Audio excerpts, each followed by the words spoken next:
This is Dave McCain with the Right Tree Genealogy doing another video on YDNA. This one is YDNA STRs. What does a match really mean to me? So let's get into this. This is a question that came up multiple times in different forums, and actually to me, trying to understand the different levels and understanding what a match on YDNA could mean. First, I want to start with ySTRs are scientifically short tandem repeats. They are pieces of DNA that are located on the YDNA that repeat a certain number of times. And they can randomly mutate. But if you match those mutations, then you have a point of comparison with someone else. Here's an example of STRs from my kit. I just snapped panel 1 of the test off of FTDNA. And this is the first two markers or STRs, DYS393 and DYS390.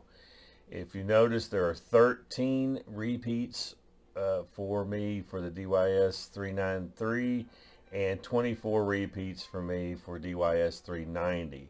And that pattern for the DYS393 is AGAT. It just repeats multiple times, in this case 13 times. Showing you my first 3 panels from my FTDNA test.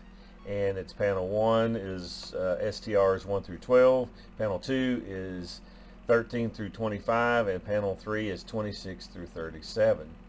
Now you notice I have those, as I defined earlier, these are the repeats, the number of repeats of that pattern that exists for each one of those. At each panel level, you can match at specific genetic distances, or they call them steps if you look at the data that I'm getting ready to show here. And these steps represent the number of differences your match has from you, or vice versa if they're looking at their data. So here is a Y111 STRs. Grouping of 4 people matches and the different steps. If you look at this, the genetic distance or step in this case is exact, and this happens to be my father's kid in this case, and compared to me, that's me here, and I'm an exact match. Then you go to the next one, and the next person is 1 step or 1 genetic distance from us or from me, and so on down to this other person here at his 4 steps. So this is the first 4 listings at Y111. Follow-up question is, what do these STR step levels mean to me? So I have these different ones here. What do they mean?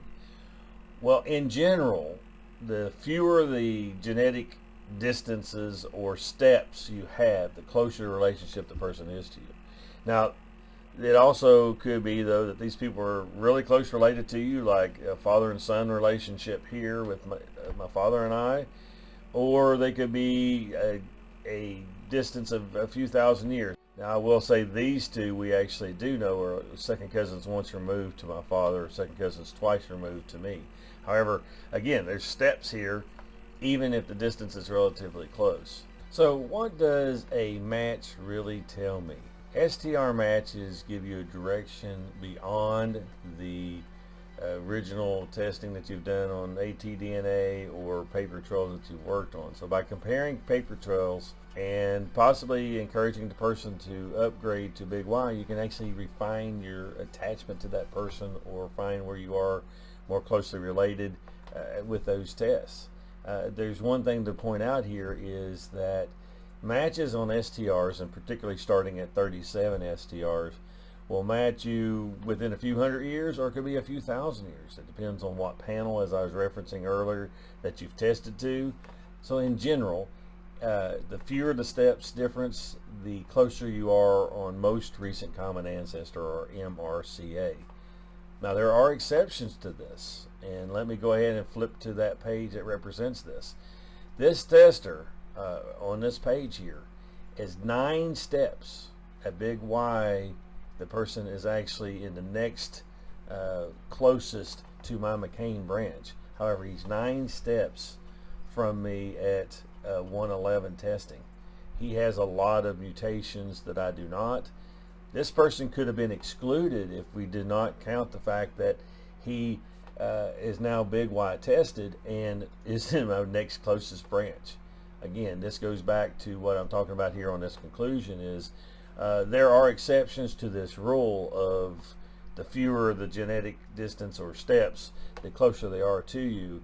Randomness happens, and so don't exclude the higher distance or genetic distance from your research. Just don't give them priority at the time. So I started researching and looking at and talking to the closer matches on my list, and then this person agreed to big Y upgrade because they were still on my list to look at, and whoa, he's in my next block. And then we started realizing that he just happens to have mutations higher than normal mutation rates. I do want to make this recommendation, however. Don't look at the Y25s or Y12s. Start with Y37. There's a lot of convergence at the lower panel levels, and it's just best to stick to the highest test that you can have. Now, if your tester is only tested at 25, look at it and you could possibly talk to them. I mean, it is a possibility, just less likely that they are within a genealogical time frame. Focus on your closest ySTR matches in your highest Y test. If you have matches at 111, you talk to them, work with them first, then step down to your back, to 67 and 37 tests if you're looking at FTDNA testing. And even if they have a different surname, then you still want to look at them if they're closest matches to you on the highest level of test you have. And then again, going back to working on the paper trails and encouraging upgrades can help your discoveries more. Just like, again, I'm going to go to it again, this individual here, 9 steps away. When I encouraged him to upgrade, we ended up finding out that he was in the next branch beside us, and as of to date, he is still the closest matching to us in this entire project. And we have a large project and a large number of testers, but as of today, he's still the closest match. Thank you for watching this video. Hopefully it was informative. Please consider subscribing here or watch a couple of these other videos, and let's continue to learn together.